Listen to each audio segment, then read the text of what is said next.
Aries. Ang pahiwatig ng galaw ng mga kalikasan.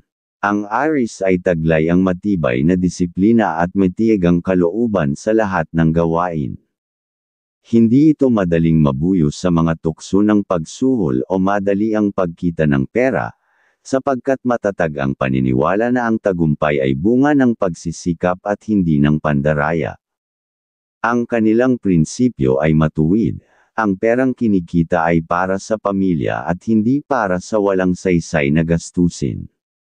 May pag-iwas sila sa mga usaping pautang dahil naniniwala silang ang utang ay maaaring magdulot ng alitan. Sa trabaho, ay likas ang kanilang kasipagan at dedikasyon. Hindi sila nagpapaliban ng gawain at palaging may determinasyong matapos ito ng may husay. Kilala rin sila sa pagiging matapang, handang ipaglaban ang kanilang mga mahal sa buhay at prinsipyo kung kinakailangan. Sa kabila ng kanilang katapangang ugali, ay nananatiling may respeto at paggalang sa iba. Ang Aries ay patunay na ang sipag at katatagan ay daan tungo sa tagumpay ng pamilya at ng kabuhayan. At tandaan, ang gawa ng kalikasan ay hindi matatawarad dahil biglaan. Ang mga pagdating, gawing laging maging maingat. Taurus, ang pahiwatig ng galaw ng mga kalikasan. Ang Taurus ay may likas na talino sa paghawak ng pinansyal na aspeto ng kanilang buhay. Sila ay mapanuri at maingat, hindi madaling nalilinlang dahil sa matalas nilang pakiramdam sa mga taong may masamang intensyon. Para sa kanila, ang pera ay dapat kitain sa marangal na paraan. Kaya't umiwas sila sa anumang uri ng suhol o ilegal na transaksyon. May paninindigan silang hindi nagpapautang, hindi dahil sa kakuriputan, kundi upang mapanatili ang kapayapaan sa pakikitungo sa kapwa. Sa trabaho, matyaga at maaasahan ang Taurus. Tapat sila sa mga pangako at may isang salita. Kung ano ang nasabi, siguradong isa sa katuparan. Malalim ang pagmamalasakit nila sa pamilya, na palaging nasa unahan ng kanilang mga plano at pagsusumikap. Ang kanilang kasipagan at dedikasyon ay nagbubunga ng unti-unting pag-asenso.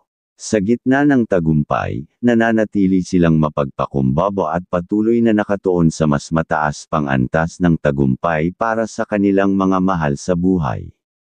At tandaan, ang gawa ng kalikasan ay hindi matatawarad dahil biglaan. Ang mga pagdating, gawing laging maging maingat. Gemini, ang pahiwatig ng galaw ng mga kalikasan. Ang Gemini ay may dalang matapang ngunit mahinahong disposisyon sa bawat pakikitungo. Bagamat masayahin, mas pinipili nilang maging praktikal at direkta sa usapan, lalo na sa trabaho. Hindi sila mahilig sa mahabang talakayan, para sa kanila, mas mainam ang aksyon kaysa puro salita. Sa trabaho, gusto nilang kumilos ng mag-isa upang mas mabilis at episyent ang mga gawain.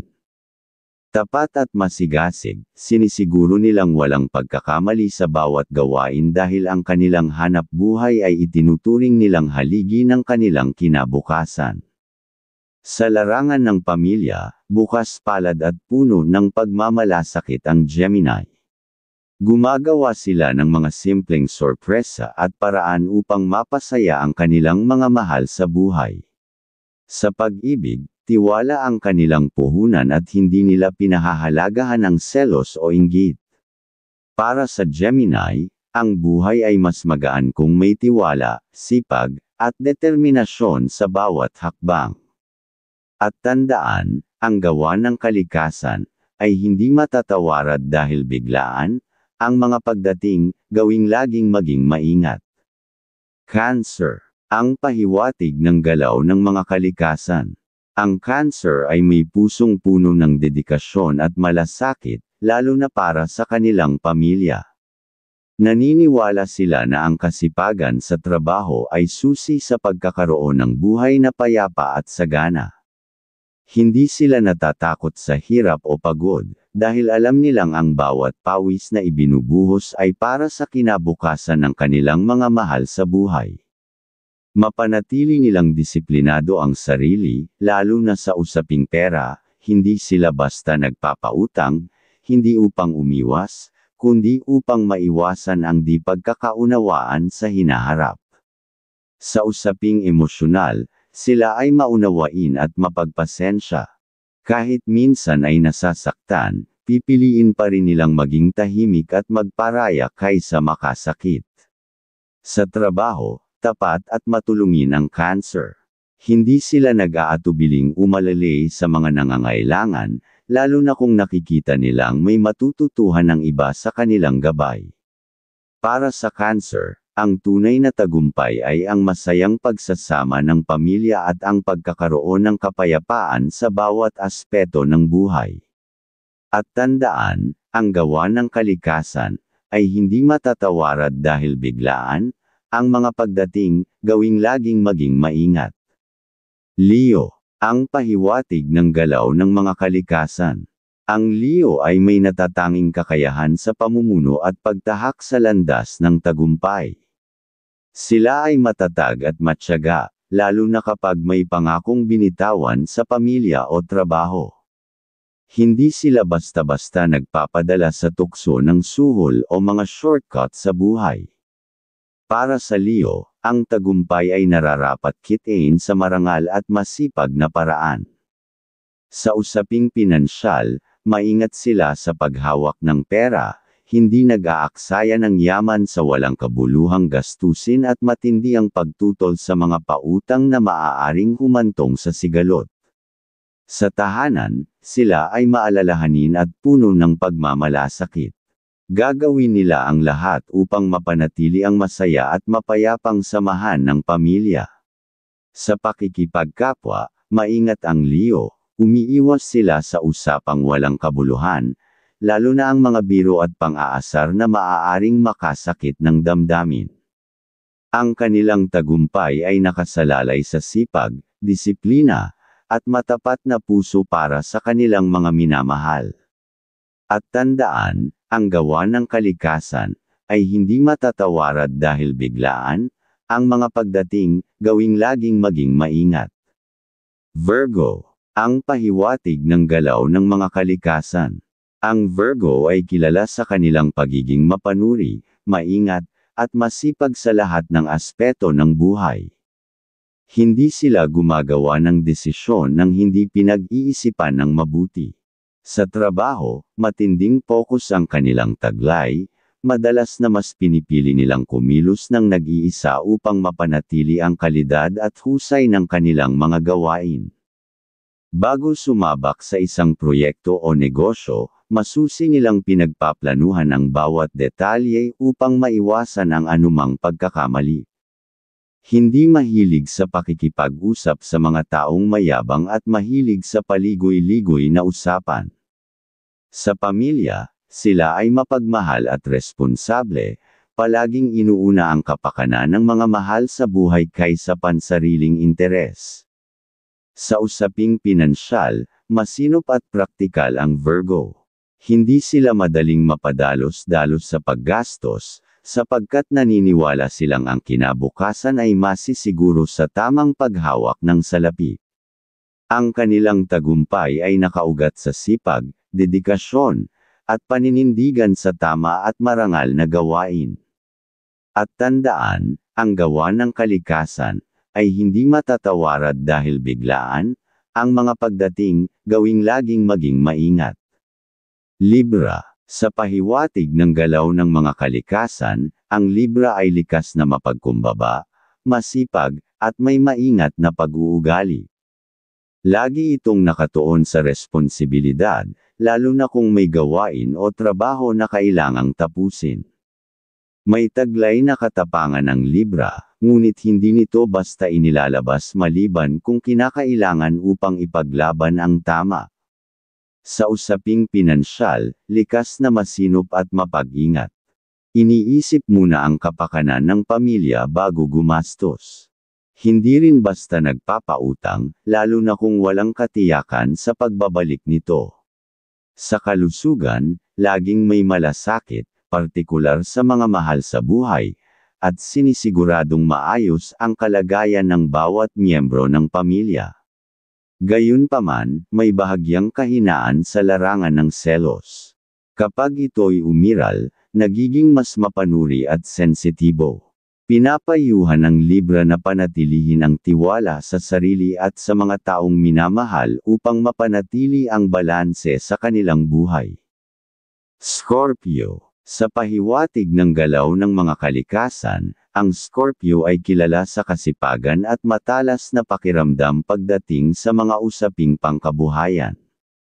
Hindi ito natatakot sa hamon ng trabaho, subalit palaging maingat at mapanuri sa bawat hakbang upang tiyaking wasto at mahusay ang kinalalabasan. Ang kanilang katapangan ay madalas na nakatago, ngunit kapag kailangan, lumalabas upang ipagtanggol ang sarili at ang mga mahal sa buhay. Sa larangan ng trabaho, mahigpit silang sumusunod sa patakaran at hindi nagpapadala sa pakiusap kung labag ito sa prinsipyo. Pagdating sa pera, hindi agad nagpapautang upang makaiwas sa hindi pagkakaunawaan. Sa tahanan, napakaalaga at tinitiyak ang sapat at masustansyang pagkain para sa pamilya. Pinapayuhan ng Scorpio na bigyang pansin din ang sariling pangangailangan at huwag kalimutang magpahinga. At tandaan, ang gawa ng kalikasan ay hindi matatawarad dahil biglaan. Ang mga pagdating, gawing laging maging maingat. Sagittarius. Sa pahiwatig ng galaw ng mga kalikasan, ang Sagittarius ay masayahin, masipag, at likas na positibo. Sa trabaho, palaging nakatuon sa gawain at iniiwasan ang mga usaping walang katuturan gaya ng tsismis. Para sa kanila, ang oras ay mahalaga at dapat gugulin sa produktibong paraan. Mahigpit din ang Sagittarius sa kalidad ng kanilang trabaho, ayaw nilang mapintasan kaya't sinisiguro nilang maayos ang lahat ng kanilang ginagawa.